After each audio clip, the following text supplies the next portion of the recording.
கருப்பு என்பது துக்கத்தை, துயரத்தை, வேதனையை, விரக்தியை சொல்லாமலே புரிய வைக்கிற ஒரு வண்ணம் என்பதால் அமர்ந்திருக்கிறேன். இந்த நிகழ்ச்சியை நான் சாதாரணமாக நினைக்கவில்லை. என்னுடைய பழைய நினைவுகள் எனக்கு வருகிறது. இந்த நாட்டில் எமர்ஜென்சி அறிவிக்கப்பட்ட போது அதை மிக கடுமையாகவும் மூர்க்கமாகவும் நான் என் இளம் வயதிலே அதை எதிர்த்த நேரத்தில் உங்கள் தகவலுக்காக சொல்லுகிறேன், அன்றைக்கு திமுக ஆட்சி டிஸ்மிஸ் செய்யப்பட்டதற்கு பின்னால் தான் தமிழ்நாட்டில் எல்லோரும் கைது செய்யப்பட்டார்கள். அந்த ஆட்சி டிஸ்மிஸ் செய்யப்படுவதற்கு முன்பாகவே எமர்ஜென்சியில் தமிழ்நாட்டிலே முதலாக கைது செய்யப்பட்டவன் நான் தான். அந்த நேரத்தில் என்னுடைய உறவுக்காரருடைய வீட்டிலே திருமணமோ கல்யாணமோ காது குத்தோ அல்லது சாவு வீட்டுக்கோ போனால் கூட என்னுடைய அண்ணன், தம்பி, மாமன், மச்சான் கூட என் பக்கத்திலே வந்து நிற்க பேச பயப்படுவான். இந்த நிகழ்ச்சி கூட கிட்டத்தட்ட அப்படித்தான், அறிவிக்கப்படாத ஒரு எமர்ஜென்சியை போல. இங்கே இருக்கிற இளங்கோவும் வாராகியும் சொன்னார்கள், இந்த புத்தகத்தை துணிச்சலோடு அவர் அச்சிட்டார், இவர் வெளியிட்டார் என்று சொன்னார். எங்களை விட இந்த இடத்திலே வந்து அமர்வதற்கே துணிச்சலோடு வந்திருக்கிற உங்களை நான் முதலிலே பாராட்டுகிறேன்.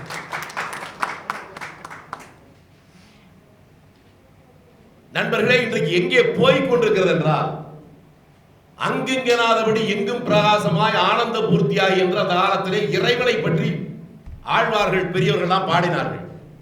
இன்றைக்கு ஊழலை பற்றி குறிப்பாக தமிழ்நாட்டிலே அதை பாட வேண்டிய கட்டாயம் இருக்கிறது. இதுல ஒரு பெரிய தப்பு எழுதி இருக்கிறார், அதை நான் கடைசியா சொல்ல போறேன். அமைச்சர்கள் மட்டுமா, அதிகாரிகள் மட்டுமா என்றால் அதை கடந்து இருக்கிறது ஊழல். நீதித்துறையிலே ஊழல், ஏன் ஊடகத்துறையிலே ஊழல், பொதுமக்கள் மத்தியிலே ஊழல். பொதுமக்கள் மத்தியிலே என்ன ஊழல் என்று கேட்டால், சில மாதங்களுக்கு முன்பாக புதுக்கோட்டையிலே நடைபெற்ற இடைத்தேர்தல், தேர்தலுக்கு 4 நாட்கள் இருக்கிறது. ஒரு தெருவிலே பகிரங்கமாக சாலை மறியல் நடைபெற்றது. எல்லா பத்திரிகையிலும் வந்தது. ஓடோடி போய் அதிகாரிகள் கேட்கிறார்கள், எதற்கு சாலை மறியல் என்று. எல்லா தெருவிலையும் ஓட்டுக்கு பணம் கொடுத்துட்டான், எங்களுக்கு இன்னைக்கு பணம் வர. இந்த சமூகத்திலே தான் நாம் வாழ்ந்து கொண்டிருக்கிறோம். துணிச்சலாக இவ்வளவு பெரிய ஒரு ஊழலை பற்றி சொந்த கதை அல்ல, ஆதாரபூர்வமாக ஆர்டிஐ போட்டு வாங்கி இந்த புத்தகத்தை வெளியிடுவதை பற்றி எந்த பத்திரிகையாவது செய்தி வந்திருக்கிறதா? கற்பு தெய்வம் அனுராதா அதிமுகவை சேர்ந்த செய்தி எவ்வளவு பிரம்மாண்டமாக வந்தது. ஆனால் இதை பற்றி ஒரே ஒரு பத்திரிகையிலே இன்றைய நிகழ்ச்சியிலே போட்டிருக்கிறார்கள். அவர்கள் வாழ்வு, அவர்களுக்கு என்ன நெருக்கடி நாளைக்கு வரப்போகிறதோ அது எனக்கு தெரியாது. நண்பர்களே, இது எங்கே போய்கொண்டு, கிரனைட்டை பத்தி நம்ம இளங்கோ சொன்னாரு, அன்பு சொன்னார். நான் உங்களுக்கு ஒரு செய்தி சொன்னா இன்னைக்கு ராத்திரி தூங்க மாட்டீங்க. ஓராண்டுகளுக்கு முன்பாக கரூர் மாவட்ட ஆட்சித்தலைவர்களே உங்களை போல பத்திரிகையாளர்கள் சந்திப்பிலே ஒருவர் கேட்டார், இந்த மாவட்டத்திலே தோகை மலை என்று ஒரு ஊர் இருக்கிறதே, அந்த ஊரில் இருக்கக்கூடிய 2 மலையவே காணுமே, அதை பற்றி இந்த அரசாங்கம் ஏதாவது நடவடிக்கை எடுத்திருக்கிறதா? ஆட்சித்தலைவர் பகிரங்கமாக அந்த செய்தியாளர்கள் சந்திப்பிலே சொன்னது, இதுவரை அந்த விஏஓ அல்லது அவருடைய உதவியாளரோ எங்களுக்கு இன்னும் புகார் தரவில்லை. 2 மலையை காணா, 1 வருடம் ஆச்சு. அந்த சொன்ன கலெக்டர் நடவடிக்கை எடுக்கல, பத்திரிகையில செய்தி வந்ததுக்கு அப்புறம் அரசாங்கம் எடுக்கல. இத பத்தி ஏன்னு கேட்க வேண்டிய அறிவு நமக்கு இல்லை. இன்றைக்கு இங்கே நடப்பது ஒரு நவீன பாஞ்சாலி சபதம் தான். நாமெல்லாம் பாஞ்சாலிகள், போகும்போது சபதம் எடுத்துட்டு போவோம். பாரதி எழுதியிருப்பார் அந்த பாஞ்சாலி சபதத்துல, பாஞ்சாலியை தூதுகிற போது அங்கே வீமன் இருந்தான், பீமன் இருந்தான், தர்மன் இருந்தான், எல்லாரும் இருந்தார், அர்ஜுனன் இருந்தான், அமைச்சர்கள் இருந்தார்கள், பொதுமக்கள் இருந்தார்கள். அதை பார்த்துட்டு எல்லாரும் அவனுக்குள்ளே மனசுக்குள்ளே கூறுனானா, என்ன கொடுமை இது, என்ன கொடுமை இது, என்ன கொடுமை இது. அந்த இடத்திலே பாரதி தன்னுடைய உணர்ச்சியை வெளிப்படுத்துவான். மக்களோ நீங்கள் மாக்கள், நெட்டநடு மரங்கள். இன்றைக்கு தமிழ்நாட்டிலே 7.5 கோடி மனித உருவிலே நெட்டநடு மரங்கள் தான் இருக்கு. நான் உங்களுக்கு ஒரே ஒரு செய்தியை சொல்ல விரும்புகிறேன். 1977ஆம் ஆண்டு ஜனதா கட்சி ஆட்சி வந்தவுடன் அன்றைக்கு மத்திய அமைச்சராக இருந்த ப. ராமச்சந்திரன் முதலாக கடந்து கொண்ட அரசு நிகழ்ச்சி என்பது பழனியிலிருந்து கொடைக்கானலுக்கு செல்கின்ற அமைக்கப்பட்ட புதிய பாதையுடைய திறப்பு விழா. அவர் திறந்தவுடன் அவருடைய காரிலே நானும் மறைந்துவிட்ட தியாகி ஒருவர் மட்டும்தான் அந்த காரிலே போய் கொண்டிருந்தோம். பாதி இடத்திற்கு மேற்பட்டு போகிற போது ஓரிடத்திலே இவ்வளவு சிரமப்பட்டு சாலை அமைத்திருக்கிறார்கள் என்று சொல்லி நாங்கள் காரை நிறுத்தி அதை பார்த்தோம். எங்களுக்கு பின்னாலே வந்த கார்களும் நின்றது. நான் மேலே பார்த்தேன், ஒரு சிறு கட்டணம் இருப்பதை போல தோன்றியது. அந்த வயதிலே ஓடி தாவி பிடித்து மேலே ஏறி போய் பார்த்தேன், ஒரு சிறிய கட்டிடம். முன்னாலே பார்த்தால் ஆரம்ப பள்ளி என்று போட்டிருந்தது. அதற்கு கீழே ஒரு கல்வெட்டு. முதலமைச்சர் காமராஜர் அந்த பள்ளியை 57வது வருடம் திறந்து வைத்திருக்கிறார். அதை பார்த்த உடனே, ஐயா நீங்க தான் 77ல நம்ம இந்த ரோடு போட்டு ஆச்சரியமா பார்க்கிறோம், 57லயே காமராஜர் இங்க இந்த பள்ளிக்கூடத்தை திறந்து வச்சிருக்காரு. ஏய் இங்க எங்கடா திறந்திருப்பாரு? அவர் சொன்னார், இல்ல ஐயா உண்மை. அவர்களும் சிரமப்பட்டு மேலே வந்தார்கள், எங்களோடு வந்தவர்களும் வந்தார்கள். இந்த கூட்டத்தை பார்த்து தோட்ட தொழிலாளர்கள் பல பேர்கள் அங்கிருந்து வந்தார்கள். அதில் இருந்த முதியோரிடம் கேட்டோம், இந்த பள்ளிக்கூடத்தை உண்மையிலேயே முதலமைச்சர் தான் திறந்து வச்சாரா? ஆமாங்க. இந்த இடத்துல எதுக்கு இந்த பள்ளிக்கூடம்? இது பூரா காட்டு பகுதி, போக்குவரத்து வசதியே இல்லை. இங்க இருக்கிற சாதாரண பாவப்பட்ட தொழிலாளர்கள் அவருடைய பிள்ளைகளுக்கு ஆனா அவனாவது தெரிஞ்சு கொள்ளணும், ஆரம்ப பள்ளியாவது வேணும், அதுக்காக இங்க பள்ளிக்கூடம் வேண்டும் என்று காமராஜர் கட்டினார். அவரே திறந்தாரா? ஆமாங்க. இப்பதானே ரோடே போடுறான். 57 எப்படி வந்திருப்பாருன்னு. சாலை வசதி கிடையாது. ஜீப்ல 1 கிலோமீட்டர் மேல அதுக்கப்புறம் ஜீப்பும் வராது. நடந்து இந்த பள்ளிக்கூடத்தை திறந்து வச்சார். அன்றைக்கு முதலமைச்சர் காடு மேடுகளிலே உள்ளே போய் ஏழை எளிய பிள்ளைகள் படிப்பதற்காக நடந்து போய் பள்ளிக்கூடத்தை திறந்து வைத்தார். அதே தமிழ்நாட்டிலே முதலமைச்சர் இங்கிருந்து போவதற்கு சென்னையிலிருந்து கோயம்புத்தூருக்கு தனி விமானம் சிறப்பு விமானத்திலே போய் தோழியோடு இறங்குவது, கோவையிலிருந்து தனி ஹெலிகாப்டர்ல கொடநாட்டுக்கு மேலே போய் தோழியோடு போய் இறங்குவது எல்லாருக்கும் தெரியுது இல்ல? யாராவது கேட்கிறோமா? இரட்டை நிலையிலானே நாம் பார்க்கிறோம். கொஞ்ச காலத்துக்கு முன்பாக, ஓராண்டுக்கு முன்பாக மத்தியிலே காங்கிரஸ் ஆட்சி. அப்போது டெல்லியிலே நிர்பயா என்கின்ற ஒரு பெண் கற்பழிக்கப்பட்டார் இரவு நேரத்திலே குடிகாரர்களால். எவ்வளவு பெரிய செய்தி! 8 கால செய்தி போடாத பத்திரிகை உண்டா? இதே சென்னையிலே இரவு 12 மணிக்கு மெரினா பீச்சிலே நம்முடைய சினிமாக்களில் கூட பனியனை போட்டுக் கொண்டு எதிர்ப்பை காட்டினார்களே. இன்றைக்கு அதே டெல்லி 2.5 வயது குழந்தை பாலியல் பலாத்காரம் செய்த செய்தி ஏதாவது பத்திரிகை வந்திருக்கிறதா? ஏன் இந்த நிலை? இதை எப்படி மாற்ற போகிறோம்? மக்கள் மத்தியிலிருந்து மட்டும்தான் இந்த மாற்றத்தை உருவாக்க முடியும். அந்த மக்கள் மத்தியிலே மாற்றம் வருவதற்கான அறிகுறி இன்றைக்கு தெரிகிறது. அந்த அறிகுறிக்கு அடுத்த கட்டம் தான் இந்த புத்தகம். இது இன்னும் பெரிதாக பலமாக வர வேண்டுமானால் தமிழ்நாட்டில் அரசியல்வாதியோ அதிகாரியோ அல்லது பேராசிரியர்களோ கல்வியாளர்களோ அவர்கள் முயற்சிக்காவிட்டாலும் ஊடகத்திலே இருக்கிற நீங்கள் முயற்சித்தால் அந்த சாதனை செய்ய முடியும். இல்லை என்றால் நடக்காது. குமார் நாராயணன் என்கின்ற ஒரு தமிழன், ஒரு விஞ்ஞானி கேரளாவில் இருக்கிற போது அவன் மீது தேச துரோக வழக்கு போடப்பட்டது. அவன் சிறையிலே வாடினான். தமிழ் இனம் மொழி பேசுகிற எந்த தலைவனும் அவருக்கு காப்பாற்றவில்லை. தமிழர்கள் யாரும் உதவவில்லை. கேரளாவிலே அங்கே இருக்கக்கூடிய ஒரு மிக சாதாரண பத்திரிகையில் காலில் செருப்பு கூட போடுவதற்கு வழி இல்லாத ஒரு பத்திரிகைக்காரனுக்கு இவன் நேர்மையாளன் என்று நினைத்தான். தொடர்ந்து போராடினான். கடைசியிலே அவன் உண்மைதான், அவன் தவறு செய்யாதவன் என்பதை அவன் நிரூபித்தான். அந்த குமார் நாராயணன் வெளியே வந்தான். அவனிடத்திலே கேட்டார்கள் பத்திரிகையாளர்கள், யாருக்கு நீங்கள் நன்றி சொல்ல போகிறீர்கள்? நான் ஒரு தமிழன் தான். என்னை தமிழ்நாடு காப்பாற்றவில்லை, தமிழ் தலைவர்கள் காப்பாற்றவில்லை. இந்த பத்திரிகை துறையில் இருக்கிற இந்த சாதாரண பாவப்பட்ட இந்த நிருபர் தான் என்னை காப்பாற்றி இருக்கிறார். என் கண்கண்ட கடவுள் இந்த நிருபர் என்றான். தமிழ்நாட்டிலே ஏதாவது ஒரு 4 பத்திரிகை இதை செய்து விட்டால் போதும். அதை செய்வதற்கான வாய்ப்பு இருக்கிறதா எனக்கு தெரியல. எனக்கு இதுல ஏகப்பட்ட அனுபவங்கள் எனக்கு உண்டு. இன்னைக்கு அமைச்சர்னா யார்? ரொம்ப சுலபமா சொல்றேன். கமிஷன் வாங்கி முதலமைச்சருக்கு தருவதற்கு இருக்கிறவனுக்கு பேர் தான் அமைச்சர். அதிகாரிகள் யார்?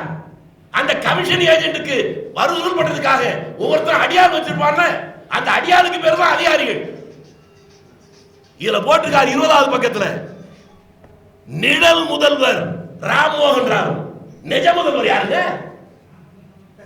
நிஜ முதல்வரே ராம்மோகன் ராவ் தான். மானங்கெட்டவருடைய கூடாரமாக தமிழ்நாடு மாறிவிட்டது. அமைச்சர்களே முதலமைச்சரை பார்க்க முடியாது.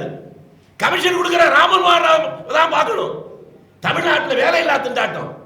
எத்தனை ஆலோசகர்கள் முதலமைச்சருக்கு, ராமானுஜன் இப்ப புதுசா சொன்னாரு, எதுக்கு இந்த தமிழ்நாட்டில் இத்தனை ஆலோசகர்கள்? 58 வயசு ஐஏஎஸ் முடிச்சிட்டார்ல, அதுக்கப்புறம் ஆலோசகர் வேலையில்லா இத்தனை ஐஏஎஸ் ஐபிஎஸ் இருக்கிற போது இவர்களை மட்டும் குறிப்பாக வைக்க வேண்டிய அவசியம் என்ன? அமைச்சர்களே அதிகாரிடத்திலே கைகட்டி நிற்கிறார்களே, அதற்கு என்ன காரணம்? பெரிய பெரிய தலைவர் சொல்லிக் கொள்கிறான். ராமாயணத்தில் சொல்றான், தோள் கண்டார் தோளே கண்டார்கிறான். இங்க இருக்கிற தலைவர் எல்லாம் கால் கண்டார் காலே கண்டார்தான், முகத்தை கூட இவனு பார்க்கறது இல்லை. உலகத்திலேயே தன்மானமும் சுயமரியாதையும் உலகத்திற்கு பரப்பிய ஒரு இனம் தமிழினம் சொல்லிட்டு இருக்கோம். இந்த தமிழ் நிலமும் தமிழ் இனமும் ஒரு தனி தீவாக மாறி இன்றைக்கு எங்கோ வீழ்ச்சியினுடைய விளிம்புக்கு போயிருக்கிறது. நான் வேதனையோடு சொல்கிறேன் நண்பர்களே, இன்றைக்கு மதுவை பற்றி சொன்னார். மது குடிப்பது மட்டுமல்ல, அதற்கு பின்னணியில் இருக்கக்கூடிய மோசமான அரசியல் சதிதான் இந்த தமிழ் இனத்தை அழித்துக் கொண்டிருக்கிறது. அவர் சொன்ன மற்ற வகையான மது எங்கே போயிருக்கிறது?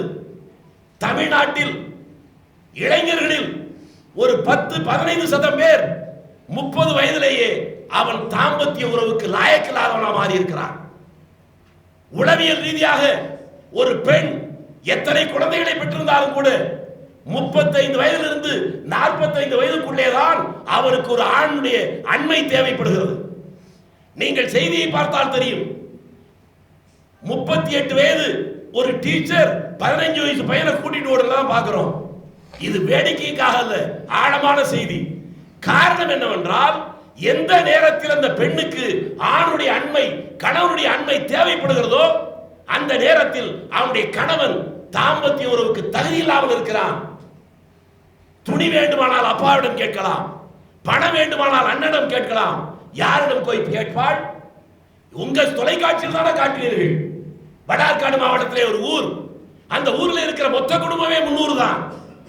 அந்த 300 குடும்பத்திலே 200 இளம் விதவைகள் இருக்கிறார்கள். அதிலே 30 வயதுக்கு கீழே இருக்கிறவர்கள் 80 பேர் விதவைகள். அதிலே ஒரு பெண்ணுடைய பேட்டி தொலைக்காட்சியில வந்தது. நான் திருமணம் செய்தேன், 3 மாதங்கள் தான் என் கணவனோடு வாழ்ந்தேன். அதற்குள்ளே இந்த குழந்தை கருவிலே உருவாகிவிட்டாள். அவன் இறந்து போனான். கை குழந்தை 2 மாதம் தான் ஆகிறது. என் எதிர்காலம் என்னவென்றே தெரியவில்லை. அத்தனையும் இந்த மதுவால் என்றால் வெறும் மதுவால் அல்ல, மதுவுக்கு பின்னாலே அரசியல் சண்டைகள் 1000 இருக்கிறது. ஆட்சி மாறுகிறது, முதலமைச்சர் மாறுகிறார், அமைச்சர்கள் மாறுகிறார்கள். ஆனால் சாராயம் வாங்குகின்ற மிடாஸ் கம்பெனி மாறி இருக்கிறதா? சண்டை அவர்களுக்குள்ள அல்ல, அவர்களுக்கும் மக்களாகிய நமக்கும் தான். இந்த உண்மையை புரிந்து கொள்ளாத வரை நாமும் உருப்பட போவதில்லை, இந்த தமிழ்நாடு உருப்பட போவதில்லை. தனிப்பட்ட ஆசைக்காக நான் வரவில்லை. இதை வருகிற போதற்கு பின்னாலே என்ன இருந்தது என்று எனக்கு தெரியும். அரசியல்வாதிகள் பயப்படுகிறார்கள் இந்த அதிகாரிகளை பற்றி. இந்த உலகமே எங்கள் தலைவிக்கு பின்னால் இருக்கிறது, இந்த உலகமே என் தலைவன் கஞ்சாடை காட்டினால் போதும் காலிலே விடும் என்று சொல்லிக் கொண்டிருக்கிறோம் பொதுமக்கள். ஆனால் அந்த தலைவர்கள், மாபெரும் மகத்தான தலைவர்கள், இந்த அதிகாரிகளை கண்டு அலறுகிறார் என்றால் இந்த அமைப்பு, இந்த நிர்வாக அமைப்பு அதிகாரிகளை கண்டு பயப்பட வேண்டிய ஒரு அச்சத்தில் தான், பயத்தில் தான் இருக்கிறது என்பதை தவிர வேறு ஒன்றும் இல்லை. அதிகாரிகள் 58 வயது வரை அவனை ஒன்றும் செய்ய முடியாது. கொலை செய்த அதிகாரி எங்காவது தூக்கிலே போட்டிருக்கிறார்களா? கற்பழித்த அதிகாரியை யாராவது சிறையிலே போட்டிருக்கிறார்களா? இப்போது வந்ததே சிவகங்கையிலே ஒரு சிறுமி, 15 வயது சிறுமணி, எஸ்ஐலிருந்து டிஐஜி வரை கற்பழித்தான் என்று ஆதாரபூர்வமாக வந்திருக்கிறது. யாராவது சிறையில் இருக்கிறார்களா? குறைந்தபட்சம் வேலை இருந்தவரை பணி நீக்க முடியுமா? சாதாரண கான்சோட கேட்டா என்ன ஒன்னால என்ன பண்ண முடியும்? இதுதான் இன்றைக்கு யதார்த்த நிலைமை. இந்த மாற்றம் அரசியல் தலைவர்கள் உருவாக்குவார்கள், அரசியல் கட்சி உருவாக்கும் என்று நினைத்தால் அது நடக்காது, நடக்காது, நடக்கவே நடக்காது. இந்த மாற்றம், இந்த புதிய புரட்சி, இந்த புதிய மாறுதல் மக்கள் மத்தியில் கீழ்மட்டத்தில் இருந்தால் உருவாக வேண்டும். அப்படி நின்றால் தான் அது நிலையாக இருக்கும். அப்படிப்பட்ட மாற்றத்திற்கான முதல் ஒரு துவக்கத்தை, ஒரு நல்ல துவக்கத்தை நம்முடைய நண்பர் அன்பழகன் துவங்கி இருக்கிறார். இதில் மிக துணிச்சலோடு சட்ட பஞ்சாயத்து வந்திருக்கிறது, வில்லனும் வந்திருக்கிறார். வில்லன் ஒன்றே நடப்பதற்கு இல்லை. நான் முதலே சொன்னேன், முந்தா நாள் வில்லன் நேற்றைய கதாநாயகன், நேற்றைய வில்லன் இன்றைய கதாநாயகன். இன்றைய வில்லன் நாளைக்கு கதாநாயகனாக வருவதற்கான வாய்ப்பு இருக்கு. தமிழ்நாட்டுடைய தலையெழுத்தது. நாம் கதாநாயகனாக நினைக்கிற பல பேர் வில்லன்கள் தான். நாம் வில்லன்களாக காலங்காலமாக நினைத்த பல பேர்கள் ஒழுக்க சீலர்கள், உத்தம புத்திரர்கள். பி.எஸ். வீரப்பாவும் நம்பியாரை பார்த்தால் கொன்றுவிடக் கூடாதா என்று நினைத்த தமிழர்கள் அந்த 2 பேரும் உத்தமர்கள். அவர்களைத்தான் நாம் வில்லன் என்றோம். பல அயோக்கியர்களை நாம் தெய்வமாக நேற்றும் வழிபட்டோம், இன்றும் வழிபடுகிறோம், என்றும் வழிபட்டு விடக் கூடாது என்பதற்காக சொல்கிறோம். இந்த நிலைமையை மாற்ற வேண்டும். அந்த நிலைமை மாறுவதற்கான துணிச்சலாக இந்த காரியத்தில் இறங்கி இருக்கிற அவர் சொந்த கதையவே விடல. தகவல் பெறும் உரிமை சட்டத்தின் வாயிலாக இந்த புத்தகத்தை கொண்டு வந்திருக்கிறார். அதில் எனக்கு ஒரு வகையிலே மகிழ்ச்சி. இதெல்லாம் ஒரு 5 வருஷத்துக்கு முன்னால கனவு கூட காண முடியாது. இந்த புத்தகத்தை போட முடியுமா? புத்தகத்தை போடுறேன்னு சொல்லியிருந்தாலே முட்டிக்கு முட்டி தட்டு உள்ள தெரியுமா? இப்ப ஏன் முடியுதுன்னா, இந்த தகவல் அறியும் உரிமை சட்டத்தை சட்ட ரீதியாக மத்திய அரசு கொண்டு வந்ததால் யாராலும் எதுவும் செய்ய முடியவில்லை. அந்த சட்டத்தை மத்தியிலே கொண்டு வந்த அந்த ஆட்சி, அந்த கட்சியிலே நானும் இருக்கிறேன் என்பதற்கு நான் மகிழ்ச்சி அடைகிறேன். இந்த சட்டத்தை கொண்டு வந்த அந்த கட்சியிலே இருக்கிற நாங்கள் கூட செய்யாத, எதற்காக சட்டத்தை கொண்டு வந்தோமோ அதை செய்யாத அந்த காரியத்தை ஒரு தனி மனிதனாக அவருடைய நண்பர்களுடைய உதவியோடு செய்திருக்கிற அன்பழகனையும் அவருடைய நண்பர்களையும், இதில் துணிவோடு கலந்து கொண்டிருக்கிற இளங்கோவர்களையும் நண்பர் வாராகி அவர்களையும், அதையும் தாண்டி இவ்வளவு கடுபிடிகளுக்கு நடுவிலே நீங்கள் அமர்ந்திருக்கிற உங்களையும் பாராட்டி வாழ்த்தி, நாளைக்கு யாராவது ஒரு செய்தி போட்டால் அவர்களால் இந்த நாட்டுடைய உண்மையான தலைவர்கள், அந்த தலைவர்களாக எந்த பத்திரிகை முதலாளிக்கு அந்த பேர் கிடைக்க போகிறதோ எனக்கு தெரியாது என்பதையும் சொல்லி விடைபெறுகிறேன். வணக்கம்.